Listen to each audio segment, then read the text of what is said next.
तो कल यानी कि शनिवार का दिन महाराष्ट्र की राजनीति में एक ऐतिहासिक दिन रहा। 20 साल के बाद उद्धव ठाकरे और राज ठाकरे ने एक साथ एक छत के नीचे एक ही मंच साझा किया।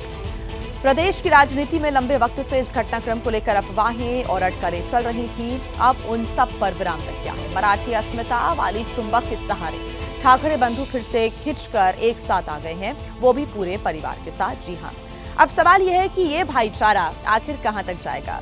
क्या ये सिर्फ दो भाइयों और परिवारों का मिलन है या फिर इसके पीछे नई सियासी रणनीति है? कैमरे के पहले फ्रेम में जब दोनों भाइयों की एंट्री हुई तो स्टेज पर उद्धव ठाकरे ने 4 कदम राज ठाकरे की तरफ बढ़ाए। इसके बाद राज ठाकरे अपनी जगह से 2 कदम उद्धव ठाकरे की तरफ बढ़े। इसके बाद दोनों ने एक दूसरे के हाथ में हाथ डाला और सामने बैठे नेताओं, कार्यकर्ताओं और समर्थकों का अभिवादन किया। आगे हाथ जोड़कर सबको धन्यवाद। कैमरे के अगले फ्रेम में दोनों भाइयों ने स्टेज पर रखी छत्रपति शिवाजी महाराज की तस्वीर के साथ बाकी महापुरुषों की तस्वीरों को माल्यार्पण किया। पुष्पहार अर्पण करावा।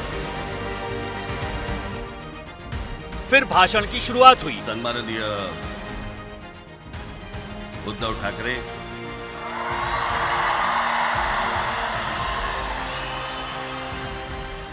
आणि माझ्या जमलेल्या सर्व तमाम मराठी बांधवांनो, भगिनींनो आणि मातांनो, लेकिन इस पूरे दृश्य में जितनी मुस्कान और खुशी उद्धव ठाकरे के चेहरे पर थी, उतनी राज ठाकरे के चेहरे पर नहीं दिखी। राज ठाकरे अपने चिर परिचित गंभीर अंदाज में ही दिखाई दिए। तुमच्या हातात सत्ता असेल ती विधान भवनात,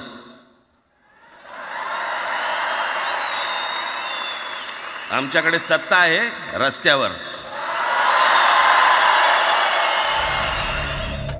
रैली की शुरुआत से लेकर आखिर तक जहां जहां दोनों भाई साथ दिखे, राज ठाकरे का व्यवहार काफी सीमित दिखा, जबकि उद्धव ठाकरे का अंदाज उनसे बिल्कुल अलग था।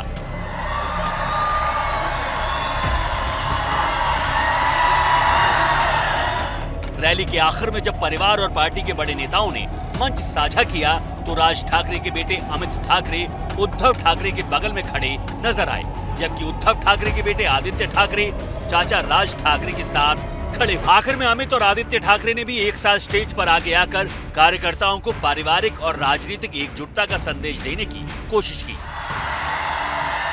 आणि तमाम महाराष्ट्रीय जनतेचं या दिवशी मी अभिनंदन करतो आणि आभार मानतो।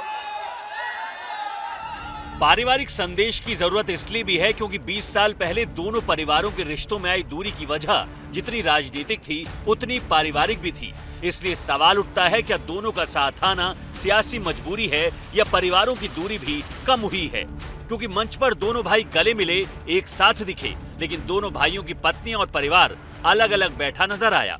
राज ठाकरे की पत्नी शर्मिला ठाकरे अपनी बेटी उर्वशी, बहू मिताली और ननद जयवंती के साथ स्टेज की दाईं ओर बैठी दिखी, तो स्टेज के बाईं तरफ उद्धव ठाकरे की पत्नी रश्मि ठाकरे बेटे तेजस और आदित्य के साथ बैठी नजर आईं। दोनों भाइयों के बेटे आदित्य और अमित भी स्टेज के नीचे अलग अलग बैठे नजर आए। शायद यही वजह रही कि दोनों को मंच पर बुलाकर एक साथ तस्वीरें खिंचाई गईं ताकि कोई सवाल न उठे। आभार मानतो आणि तमाम महाराष्ट्रीय जनतेचं या दिवशी मी अभिनंदन करतो आणि आभार मानतो। अब सवाल ये है कि 20 साल बाद दिखी ये केमिस्ट्री आखिर कहां तक जाएगी? उद्धव ठाकरे तो कह रहे हैं कि हम आगे तक साथ रहेंगे। म्हणजे आम्ही एकत्र येणार, आल्यानंतर निवडणुकीपर्यंत एकत्र राहतील का? सत्ता प्राप्ती, काही जण म्हणतात की यांचा मराठीचा नाही, महापालिकेचा आहे। अरे नुसता महापालिकेचा नाही तर आमच्या महाराष्ट्राचा आहे। आम्ही महाराष्ट्र सुद्धा काबीज करू। वहीं राज ठाकरे ने अपने 25 मिनट के भाषण में भविष्य का तो कोई संकेत नहीं दिया, लेकिन इतना जरूर कहा कि जो काम बाल ठाकरे नहीं कर पाए उसे फडणवीस सरकार के एक फैसले ने कर दिया। आज जवळपास 20 वर्षानंतर मी आणि उद्धव आम्ही एका व्यासपीठावरती आज येतो आहोत। हे बाळासाहेबांना जमलं नाही, जे अनेकांना जमलं नाही, आम्हाला दोघांना एकत्र आणायचं, ते देवेंद्र फडणवीसला जमलं।